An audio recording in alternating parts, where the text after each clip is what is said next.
This is Tyler, your antisocial critic and the host of the AntiSocial Network, your number one source for anachronistic conversations online. Come join us each week to hear opinions from some of the best voices discussing entertainment, politics, religion, and modern life on the internet today, most of which you've never heard of, but I have.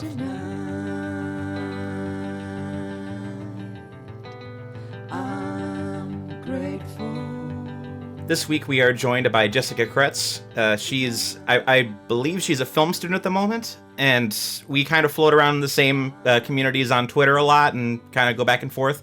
How's it going today? It's going great. How are you today, Tyler? A little tired, but that's kind of just my default state nowadays. Just kind of wake up and drag yourself out of bed and hopefully be ready to do anything about mid-afternoon. So, even on a Sunday. So, I kind of found you the same around the same time we were kind of floating around the Rebler space. I know you initially kind of pitched your article on Dress to Kill to Sonny Bunch back about a year ago. Can you kind of talk about how that went down and how you ended up publishing it with the Crooked Marquee? Yeah. So Sonny Bunch, I had approached him. I really liked Rebeller. I really liked that they kind of took a different stance. I also liked that the audience for Rebeller was going to be a little bit different. I mean, I'm a very left-leaning person, but I kind of liked the more conservative audience, and that's who I wanted to aim my piece at, because I thought that some of the things about my piece that might be more offensive to the trans community may be of more interest to the Rebeller community, and I thought that there might be some more openness to it. And so I had pitched with him. He was great. He helped me edit it. And then Rebeller fell through, unfortunately. After that, I was scrambling to find someone to carry it before the anniversary of the film. I believe it was the 30th, but I'm not 100% on that. Maybe it was the 40th. I think it was the 40th. Oh my God. Gosh. But so yeah, I was trying to find somebody before the anniversary, and I found Jason Bailey over at Crooked Marquee. Jason Bailey is someone I've known on Twitter for a while, also like in film Twitter circles. He was really great. Kind of stripped a lot of the stuff that Sonny had originally helped me edit into it, but they're different websites with a different point of view. But I got it published up on there, and yeah, and now we're talking about it. Sure. And could you kind of describe the basic setup for anyone who hasn't read it? I'm going to put it in the link dump down below, so anyone who wants to read it can. But could you just kind of describe it for someone who hasn't read it yet? Yeah, of course. So the basic idea of the article was Dress to Kill by Brian De Palma. Is a very controversial film, especially within my community, the trans community. For what should probably be obvious reasons to anyone who has seen it, it is a film about a trans serial killer who kills the women who makes the trans woman's, and this is all gobbledygook, like psychobabble, but the male side of the, which is not a thing, but the male side of the trans woman, whenever he becomes aroused, the trans side kills the woman who made him aroused. It's very dated in that regard. But what I had found, I've seen that movie a lot. I love Brian De Palma. He's my favorite filmmaker. I noticed. Yeah, I talk about him a lot, don't I? And what I had realized while watching his movies is, this movie in particular, is that he had done his research. I don't think he completely understood what being trans was and what it meant, but what he understood by doing his research was how strict the rules on transition were back then.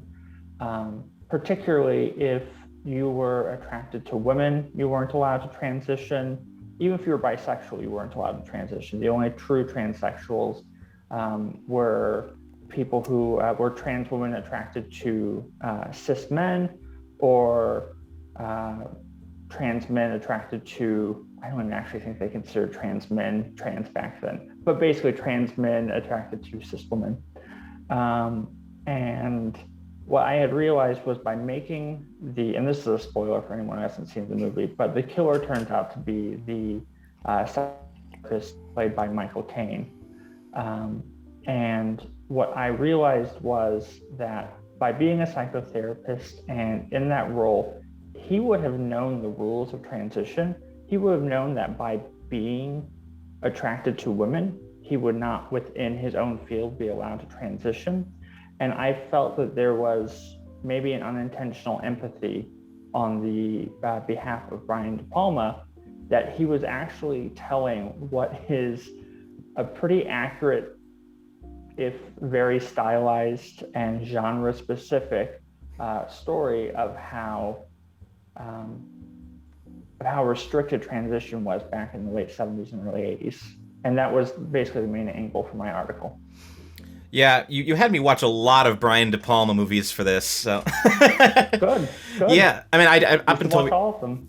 Yeah, I mean, there are a lot of them, so it's going to take a while to finally like complete it. But yeah, I mean, I think that's a really interesting premise to tackle it from. Have you written elsewhere online outside of that one review, or is that just the only one you published? That's mostly it. You mentioned I'm a film student up front. I'm actually a creative writing student. Okay. I love talking about movies. Then I misspoke in that regard. Sorry. No, you're fine. I actually don't enjoy writing about them unless there is something I love talking about them. I love talking about them online. But writing about them isn't something that interests me all that much. People always wonder why I've never tried to be a critic, but it's just because I find it boring. But if there's something that strikes my fancy, especially if it involves Brian De Palma, I'll write about it. I have an academic paper I wrote that I also posted online about Brian De Palma that tackles what I think is De Palma as more of influenced by Jean-Luc Godard than he is by Hitchcock, and how he uses basically the film style of Godard to interpret Hitchcock rather than just copying Hitchcock, which is what most people accuse him of. That's the other thing I've written. But generally, no, I have not written very much. I just like to blab online a lot about film.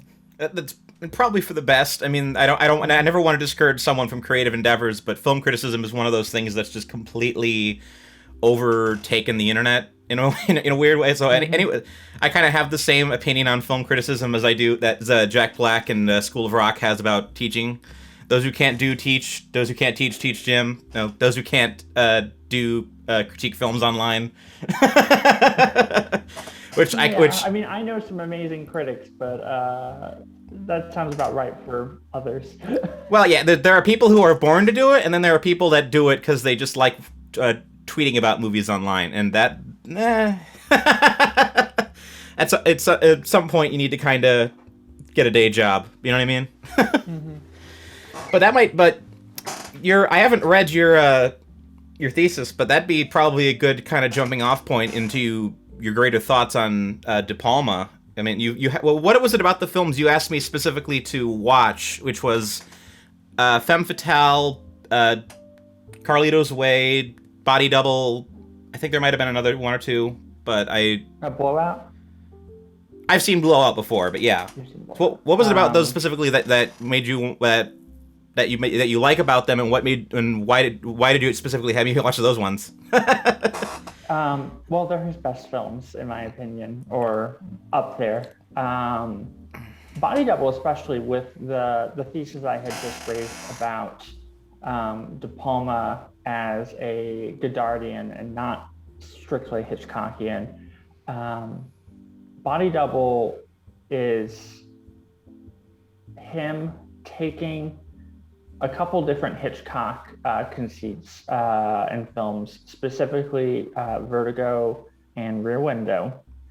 And at the time, and even still now, it's often criticized of ripping those films off. But what he does with Body Double, and for anyone who hasn't seen it, Body Double is a film about a man who loses his job as an actor because of his claustrophobia, and while trying to find he also loses his apartment because he walks in on his girlfriend screwing someone else.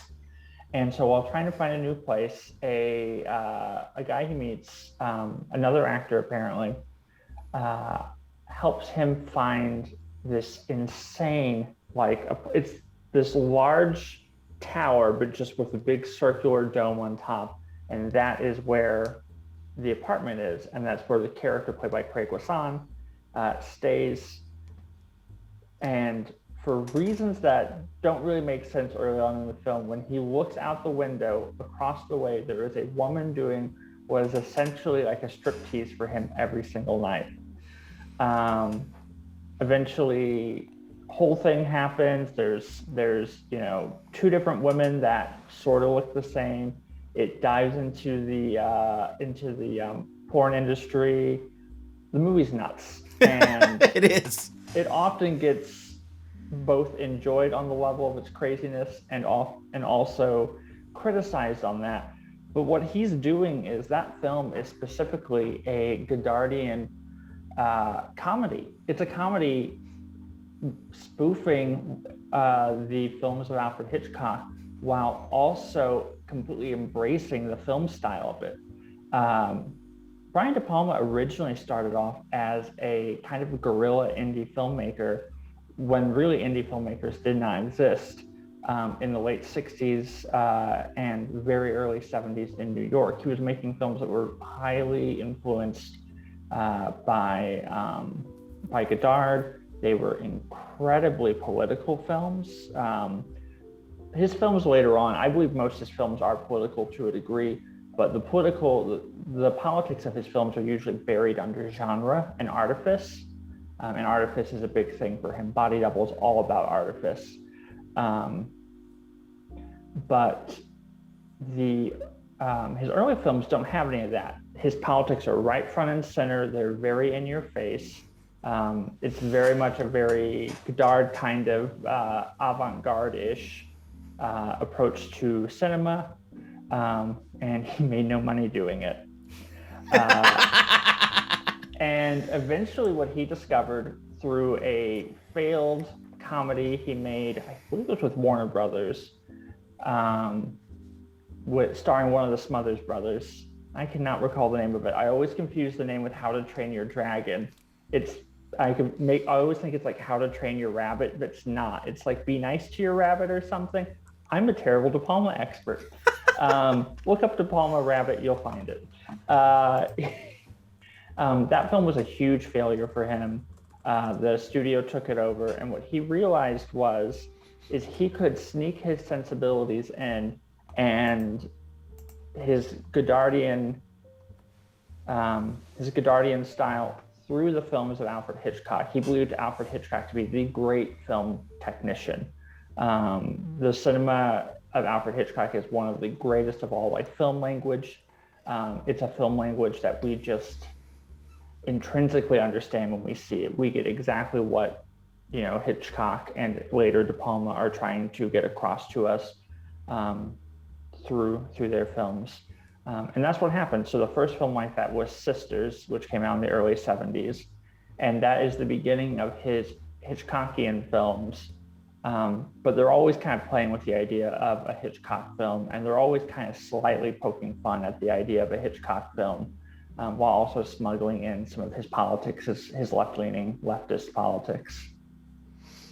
I did look it up. It was Get to Know Your Rabbit. Get to Know Your Rabbit. Okay, thank you. I remember, I think it was Tarantino who said something to the effect of like, De Palma is what Hitchcock would have been had Hitchcock been allowed to actually keep all of the sex and violence that he wanted to put in his films into it. Do you think that's true, or do you think that there's more? But you said he's more Godardian, so there's more. I think that's true to a point. It's funny that Tarantino says that, because I've heard him say other things that come closer to what I think. I do think Hitchcock probably would have been a much more lewd filmmaker if it hadn't been, for the Code, which he's a big reason why the Code eventually fell apart. Psycho was a pretty damaging knife to the back in a shower of the Hays Code, and really helped erode it. That by the time you get to the late '60s, it's pretty much gone. Do I think? I think to an extent. I don't think Hitchcock. One, I don't think Hitchcock was nearly as political of a filmmaker. Hitchcock was a much more personal filmmaker than De Palma is.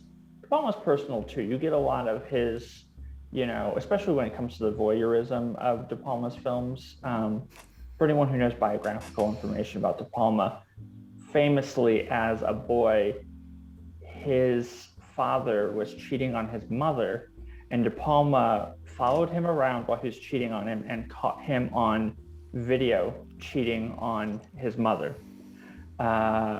It's a very formative moment for De Palma, and you often see bits of that in his films. Dressed to Kill, for instance, has a boy with recording equipment who is getting basically captures a lot of what is going on video or tape. So. Yeah, I think at times it's easy to kind of fall into that trap of just saying that he's the Hitchcock ripoff, though, but with the added sex and violence. Like, I mean, but when you compare them, though, there's it's such a cartoonish difference. Like, I remember, I mean, even the back of the box of the Criterion Collection version of Just to Kill says it's his rendition of Psycho. But then I watched one of my favorite De Palma story of just as a watching experience was the first time I watched Dressed to Kill, I watched it with a friend of mine who is asexual, and she thinks sex scenes are just the funniest thing because she doesn't care. And so halfway through the film, we're just sitting there, we're right up until the first big murder. We're just sitting there watching, and it's just about these really sexually frustrated characters just kind of going through life, having relatively graphic sex scenes than what we were used to at the time. And we were literally just screaming at the film, "Get on with the plot! Get on with it!" But that stuff is so good. You have the whole museum sequence. Yeah. Essentially, it's the best cinematic foreplay I've ever seen in a film. Yeah. No, it's great in hindsight now, because I always tend to get De Palma the second time I watch it, because the first time I watch it, you're kind of just. You're getting strung along for the ride and figuring, okay, where is this going? And the second time you watch it, you start seeing the structure and how it's all playing out. That's definitely been my experience watching his films the first time. And I like, we were talking on Twitter a couple weeks ago, and it's like I said I didn't like Sisters, and you just, but that's only because I only seen it the one time. So I'm sure I'll like Sisters and the other ones I've only seen once a lot more the second time, but. Sisters works a lot better the second time. I love Sisters. I think it is a pretty messy film compared to what he would do later. By the time you get to Dress to Kill and Blowout, he is like a master craftsman. He knows exactly what he's doing. He knows how to string the audience along. Sisters is the first time he's doing that.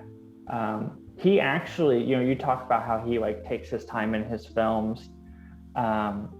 He was going to do more of that in Sisters, but Bernard Herrmann, who was the guy who scored Hitchcock's greatest films, he did the score to Psycho, did the score to Vertigo.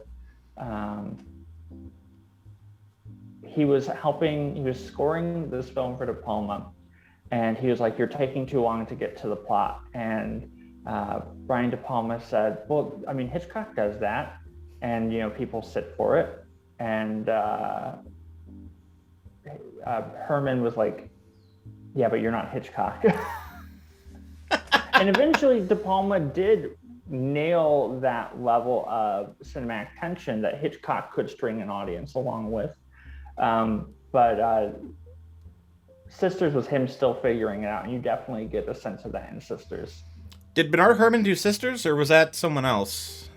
Bernard Herrmann did Sisters, and he did Obsession. Those are the only two movies for De Palma that he scored. Didn't he die? Didn't he die at that point, or? He died around the time of Obsession. He had done Obsession and Taxi Driver around the same time. Yeah, I just watched the Noam Baumbach documentary about De Palma, and I think they talked. It was like he scored a Taxi Driver, went home, and died. Yeah, basically.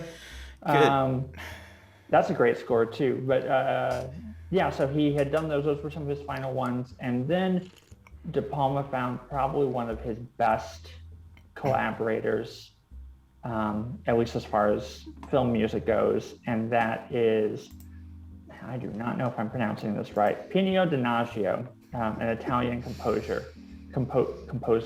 He scored, let's see, he scored Dress to Kill, he scored Blowout, he scored Body Double, he scored um, Snake Eyes, he scored the last few films that De Palma has done, Passion and Domino. Um, he hasn't scored all of them, but usually when he is doing a thriller, when De Palma is doing a thriller in the classic like Hitchcockian vein, he brings on Pino Donaggio, because Pino Donaggio is like, if De Palma is the sleazy Hitchcock, Donaggio is the even sleazier Herman. His films is the most like treacly sounding strings, and it is so the music is so over the top melodramatic that it brings out the artifice that is like just a regular part of De Palma's films, and really brings forward the idea that I'm saying, that in a lot of ways De Palma, while using Hitchcockian language, is also poking fun at it here and there by making it seem very cheap and tawdry. How long did they work together? Do they still collaborate, or did they have someone else now? They don't always, you know, Donaggio hasn't done all his films, but I think he's done more than anyone else. One of his other frequent collaborators is Ennio Morricone, but Donaggio has done more films with De Palma. Did And Mark? I know Morricone did Untouchables, but did they do more than one? yeah, he also did Casualties of War, starring Sean Penn and Michael J. Fox, Huh. I did not which is know great. that. I highly recommend that one. It's probably my favorite war movie. I know it's Tarantino's favorite war movie. Um, it's really great. But yeah, no, Donaggio still works with him. It had been about 10 or 15 years between their films, between working together. But I'm gonna say it was 6 years ago, 5 years ago, did Passion, which stars Rachel McAdams. And then he did the very last film that De Palma made, his most recent film, Domino, which is not good. Although, if you're a De Palma obsessive, there are things in it that you will like and you can pull from. You might have But been like the only person in the world to see Domino, other than like maybe Armand White. Like I think maybe me two and people. Armand White's usually on the same page with me on De Palma. So you did say what has he been doing with his recent films? Because I have not caught up with anything post like '90s. Um, he's been getting screwed over by shady European film producers mostly. Oh no. Domino, my understanding is that film got taken from him. He's kind of gone back to making. He essentially left thrillers with Femme Fatale, and even Femme Fatale is not a Hitchcockian thriller. It doesn't have, there's no specific Hitchcock touch point in that film. For a Hitchcock touch point, you'd have to go back to Raising Cain in the early 90s. Like, he had mainly abandoned the Hitchcock mode of filmmaking, at least the overt Hitchcock mode of filmmaking. Obviously, he would still take bits and pieces, because that is just in his blood at a certain point. But once you get past Raising Cain, he starts doing other things. His films, starting with Passion and now Domino, are kind of him returning to that more traditional film style that he's known for. He's not taking from specific Hitchcock movies, but they feel like Hitchcock movies. They feel like De Palma doing Hitchcock, in a way that a lot of his movies from the previous 20 years had not. Passion is kind of interesting. It's not that great, but it's kind of fun. It's a little forgettable. Domino is mostly very bad scenes, and then 3 scenes that are some of the best things De Palma has ever done. Oh man, that's wasn't it Howard Hawks that said a good movie is 3 scenes and no bad ones? That's the opposite. Something along those lines. And De Palma heard the part about the 3 scenes. Maybe not the part about no bad ones. I don't know. It's not the first time an older lead director kind of lost his mojo going late into his career. So I guess it's not surprising that, I mean, I only think I heard about Domino because I saw it like a Redbox, so I'm like, this does not bode well for him. No, it didn't. As far as I know, it did not get a theatrical release. I will say I do think he has it in him to still do great films, but he's mostly stuck in Europe now. He's mostly stuck with whatever cheat will give him movies. I will give him money for movies. But yeah, I want to ask you about your experience though. You've watched a few De Palma movies.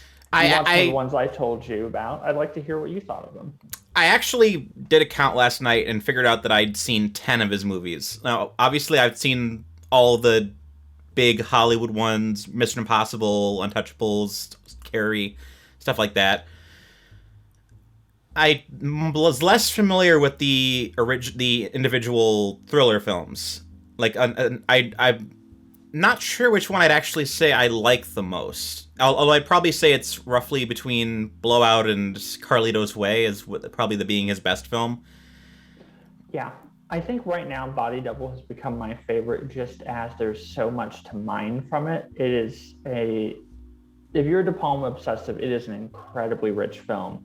But if I'm going to show somebody a De Palma movie, I'm probably going to start them with Blowout or Carlito's Way.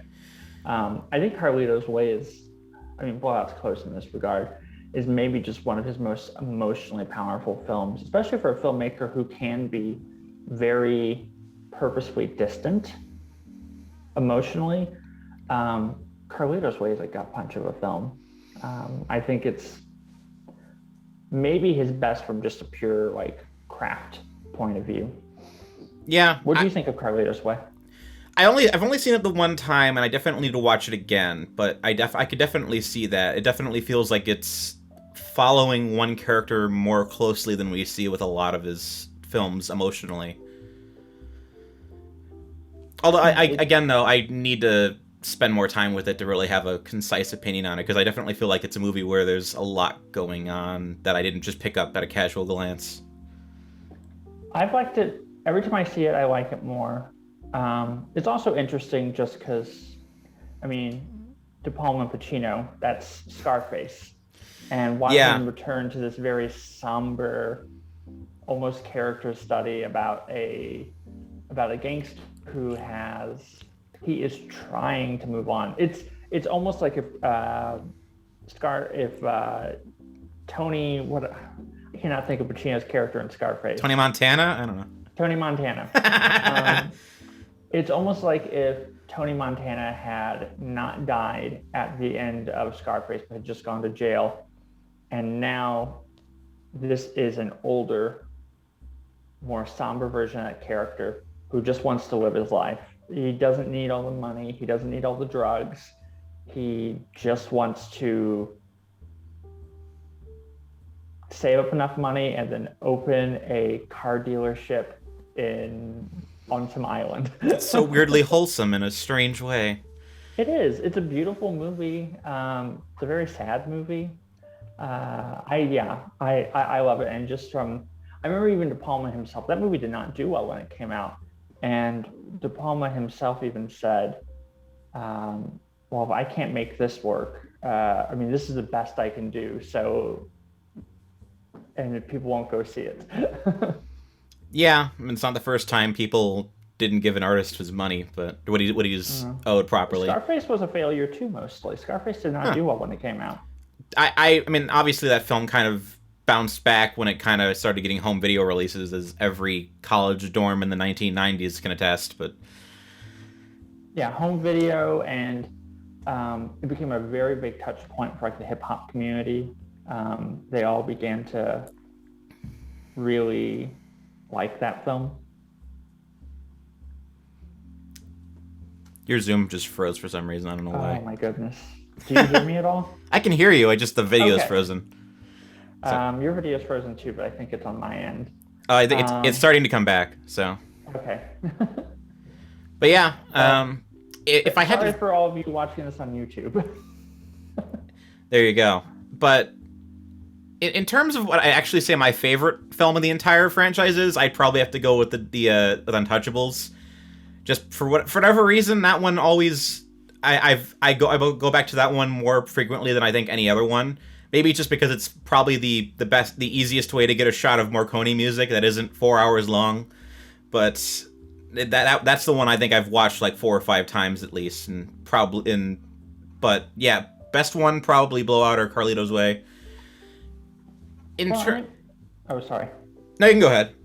I was just gonna say, I mean, Untouchables is a perfect basic bitch De Palma film. So it's a great movie. It's maybe one of the least, as far as De Palma's like obsessions, it's one of the least of his movies in that regard. But as just a piece of like pure Hollywood entertainment, there's few that tops it. It's a great, great, great movie. I also have a deep, abiding love for Chicago movies, just because it's my hometown. So I'm always kind of like being able to go through a movie and point out like, hey, I've been there. I know where LaSalle Street is. It's a great David Mamet script as well. Oh yeah, and I love David Mamet movies too. So it's just kind of this wonderful confluence of great script, great audio, great editing, great director, just kind of making something that's pure Hollywood. And admittedly, that's one of my film critic weaknesses, is I just like pure Hollywood stuff. Like I have always said, for a long time, my favorite movie of all time is Blues Brothers. It's not because it's profound; it's because it's just the most Hollywood movie I can think of. Hollywood cinema is great. I love Hollywood cinema as much as I'm like, oh, Godard. Like I love like a great popcorn movie. Like, I mean, I call you basic bitch for Untouchables, and really, if you're a De Palma obsessive, it is the basic bitch film. But it's a great movie. There's a reason everyone likes it. I don't know. I did just watch Alphaville a couple of weeks ago, so I don't know. oh wow! Look at you, Mr. Snooty film critic over here. You're talking about Godard, and you're like, oh, Alphaville. I've seen a movie. It's like that meme that was floating around. I think it was on. At least it was floating around in my Facebook feed for a while, where it's like you watch the kid who goes off to school and watches 2 Tarantino films and a Wes Anderson movie, and it cuts to a photo of Godard saying, "Yes, I am just absolutely enraptured by cinema." Yeah. Alphaville is a great movie. I don't want to get us off subject, but Alphaville is a great movie.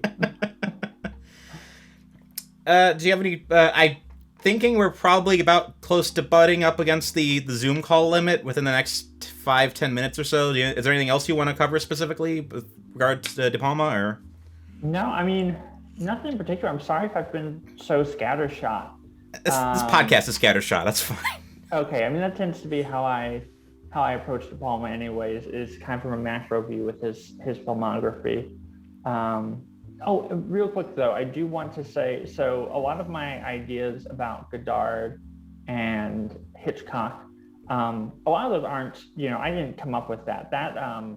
There is a film writer who no one knows unless you're a De Palma fan, named Chris DeMoss, and I want to give him credit. I'd love to meet him someday or talk to him, because his film writing really opened up the films of De Palma for me, which I already liked, and I knew there was something more than just, he rips off Hitchcock.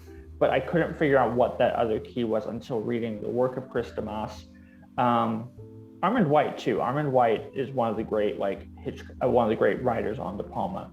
But I highly recommend checking out Chris DeMoss. He has an incredible book if you like reading film theory. If you don't, I wouldn't grab it. But if you like reading film theory, his book, Un-American Psycho, is a great overview of what De Palma is exactly doing. And I highly recommend it to anyone who is like, this bitch didn't go into what she's talking about enough. What does she mean by Godard? That book is a great example, great way to actually learn more if you want to know what I was discussing here.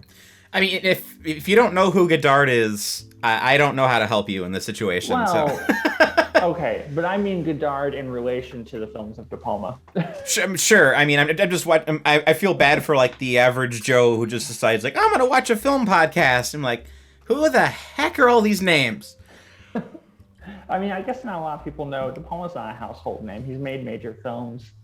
Like, I mean, Carrie is incredibly famous and beloved movie. I think as far as like that is probably the best of like the really famous De Palma movies is Carrie. It's a great movie. I think Tarantino actually put that as on his Sight and Sound top 10 back in 2012 when they did the big Sight and Sound best films of all time poll. Really? That was on that?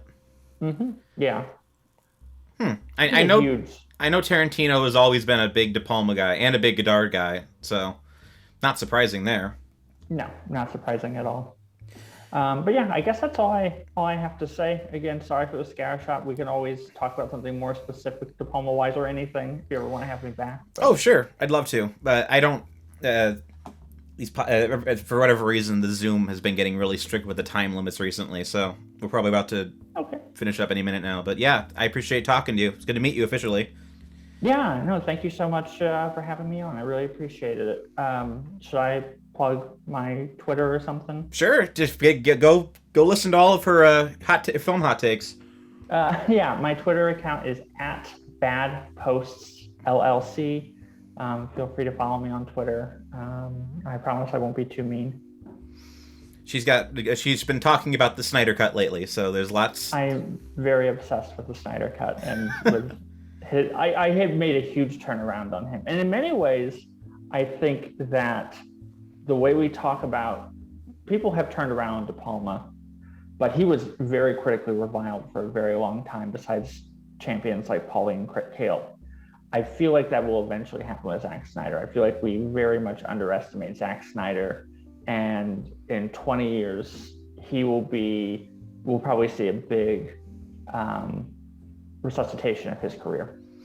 Yeah, I think people are going to realize that his movies are a significant notch better than the average things coming out of Hollywood, and that he definitely has a lot more flavor than most directors, which... he's a real artist. For better or worse, but... Yeah, sometimes being a real artist can definitely lean to worse. De Palma's a good example of that as well. But yeah, that's a whole different podcast. But yeah, thanks so much for coming on. Thank you for having me on. Have a great day. You too. The AntiSocial Network is a Groupthink Productions podcast. Editing, producing, and hosting are by Tyler Hummel, artwork by Crystal Cowley, and original music was composed by Melissa Lafira and the late Dan Smolla. Like, subscribe, and please let us know what you think about the show in the comments below if you'd like to see anyone interesting be a guest on the show. Thank you for listening.